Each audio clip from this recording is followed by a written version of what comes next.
morning, you are watching English in the News with us, เปี่ยมศักดิ์วรานวนิช and เชียนไดบุญละคร Today we have story about High Fliers. The first, his name is Fraser Doherty. Fraser Doherty from Edinburgh, Scotland, loved his grandmother Jam, and at the age of 14, he decided to run out of her recipes. However, Fraser was soon coming up with his own flavor, and they were so tasty that he was making 1,000 jars of jam a week to sell in his neighborhood. Fraser soon realized that jam making could be lucrative business, and he wanted to move to a factory, so he spoke to village jam manufacturer. Unfortunately, although they liked his recipes, they told him he was too young. They also asked him how much capital he had for the project. His answer was nothing, obviously. This didn't make his idea a very attractive proposition. However, Fraser persisted, and he finally found a factory in the north of England that was willing to take a risk on his jam. It was a risk that has paid off. Fraser jam are now on the shelf of some of Britain's most important supermarket chains, and they have made him into a rich young man.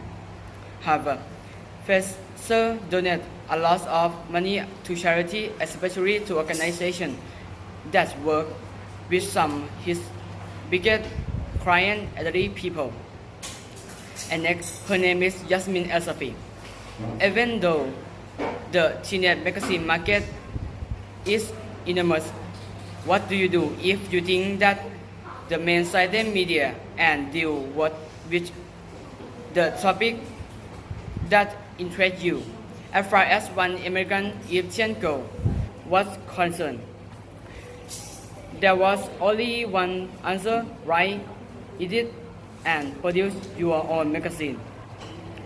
Yasmin El-Safi from California published the first edition of MG magazine in 2005 when she was almost 14.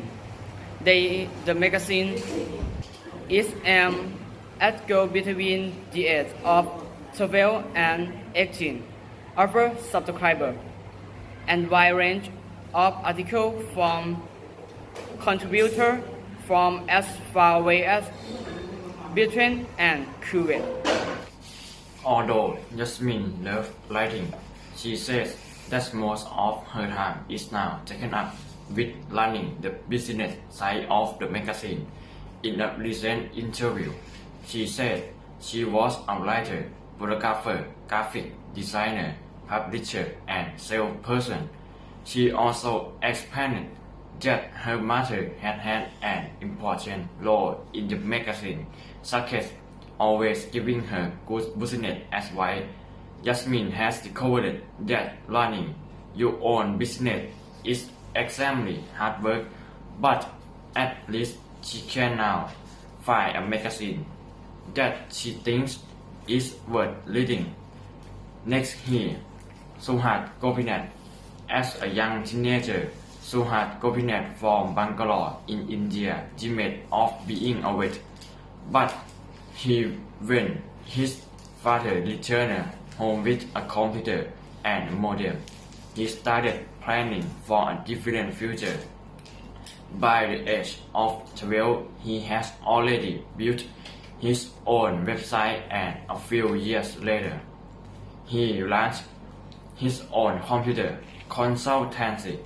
Suhat firm helps high-end with web design, online shopping, and internet security. The company is constantly growing, and as a result, Suhat is always looking to recruit new staff. But if you are over 25, don't apply for a job. Suhat, who was at one time the world's youngest CEO, Chief Executive Officer, told a local newspaper that he wanted to work with young colleagues. He also added he wanted to worry about application, qualification, and claimed that enthusiasm was more important than exam results. So far, Suhat's result of youth and eagerness seems to be working for him as his company now has 11 branches around the world, and he was voted Young Global Leader by the World Economic Forum in 2008.